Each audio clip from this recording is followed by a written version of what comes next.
అందరికీ నమస్కారం అండి. ఈరోజే వరలక్ష్మి వ్రతము.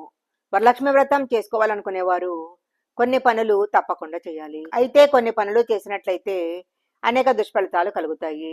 వరలక్ష్మి వ్రతం రోజు ఏ పనులు చేయాలి, ఏ పనులు చేయకూడదు అనే విషయాలను ఇప్పుడు మనం తెలుసుకుందాము. శ్రావణ మాసంలో పౌర్ణమికి ముందుగా వచ్చే శుక్రవారము అమ్మవారిని వరలక్ష్మి రూపంలో కొలుచుకుంటాము. ఏదైనా కారణంతో ఈ రోజున కుదరకపోయినట్లయితే శ్రావణ మాసంలో వచ్చే ఇతర శుక్రవారాలలో ఈ వ్రతాన్ని చేసుకోవచ్చు. వరలక్ష్మి వ్రతం అంటే లక్ష్మీదేవికి పూజ చేయటము. శ్రావణ మాసంలో శుక్రవారం రోజు ఈ వ్రతాన్ని చేసుకోవటం జరుగుతుంది.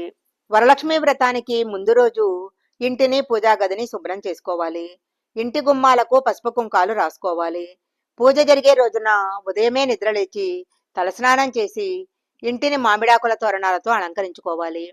లక్ష్మీదేవిని ఈశాన్య దిక్కున పూజిస్తే శుభము. ఇంటి ఈశాన్య భాగంలో లక్ష్మీదేవి పూజకు స్థలాన్ని ఏర్పాటు చేసుకోవాలి. పూజా స్థలాన్ని శుభ్రం చేసి అష్టదళ పద్మ ముగ్గు వెయ్యాలి. రాగి చెంబును కానీ వెండి చెంబును కానీ కలశంగా అలంకరించుకోవాలి. కలశం పైన కొబ్బరికాయ ఉంచాలి. కలశం పైన మామిడాకులు ఉంచి దానిపైన కొబ్బరికాయను పెట్టాలి. అమ్మవారిని అష్టోత్తర శతనామావళితో పూజించిన తర్వాత తోరగంది పూజ చేయాలి. తోర పూజ చేసేటప్పుడు ఒక్కొక్క మంత్రం చదువుతూ ఒక్కొక్క ముడి చొప్పున 9 ముడులు వేయాలి. ఇలా కుంకుమ బొట్టు పెట్టిన చోటనే పూలను ముడివేయాలి. వరలక్ష్మి వ్రతం రోజు ఆవునేతితో దీపారాధన చేస్తే చాలా మంచిది. అలాగే ఆవు పాలతో చేసిన పరవాన్నం కానీ పాయసం కానీ అమ్మవారికి నైవేద్యంగా సమర్పించాలి. కొబ్బరికాయ అన్న అరటిపండన్న లక్ష్మీదేవికి చాలా ఇష్టము. అందువలన వరలక్ష్మి వ్రతం చేసుకునేటప్పుడు అమ్మవారికి ఈ పండ్లను నివేదించాలి. వరలక్ష్మి పూజ చేసుకునేవారు అష్టోత్తర శతనామావళి, మహాలక్ష్మి అష్టకము, కనకదార స్తోత్రము, లక్ష్మీ సహస్రనామము, శ్రీ సూక్తం చదివినట్లయితే చాలా మంచిది. భక్తి శ్రద్ధలతో పూజ చేసుకున్న తర్వాత ఒక ముత్తైదువను అమ్మవారిగా భావించి ఆమెకు వాయనం ఇవ్వాలి.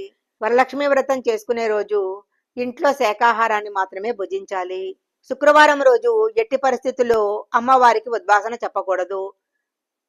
శనివారం రోజు అమ్మవారి పూజ చేసుకుని అమ్మవారికి ఉద్వాసన చెప్పాలి. కలశాన్ని పెట్టేటప్పుడు ఇరువైపులా ఏనుగు ప్రతిమలను పెట్టాలి. ఏనుగు బొమ్మలు లేనివారు పసుపు ముద్దలు కానీ పసుపు కొమ్ములను కానీ అటు ఇటు పెట్టాలి. వరలక్ష్మి వ్రతం రోజు పూజ చేసుకునేవారు పూజ ముగిసేదాకా ఎలాంటి ఆహారం తీసుకోకూడదు.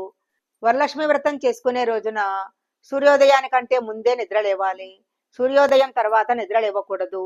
పవిత్రమైన వరలక్ష్మి వ్రతం రోజు సాత్విక ఆహారాన్ని మాత్రమే తీసుకోవాలి. వరలక్ష్మి వ్రతం రోజు ఎవరికి డబ్బును అప్పుగా గాని దానంగా గాని ఇవ్వకూడదు. పాలు, పెరుగు, పసుపు మొదలైన వస్తువులను ఎవరికి అప్పుగా ఇవ్వకూడదు.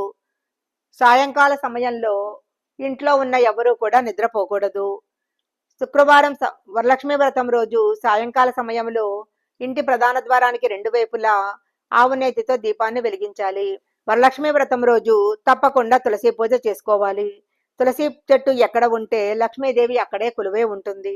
అందువలన వరలక్ష్మి వ్రతం చేసుకునేవారు తప్పకుండా తులసి పూజను చేసుకోవాలి.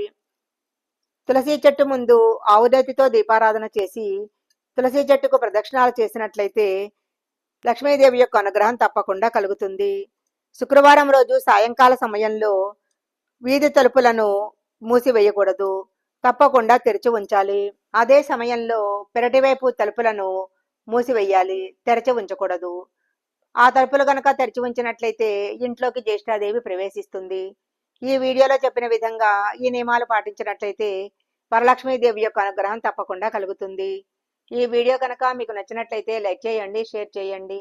ఇలాంటి మరిన్ని వీడియోల కోసం మా ఛానల్ సబ్స్క్రైబ్ చేసుకోండి. పక్కనే ఉన్న బెల్ ఐకాన్ని యాక్టివేషన్ చేసుకుంటే మేము పెట్టే వీడియోలన్నీ కూడా మీకు ముందుగానే నోటిఫికేషన్గా వస్తాయి.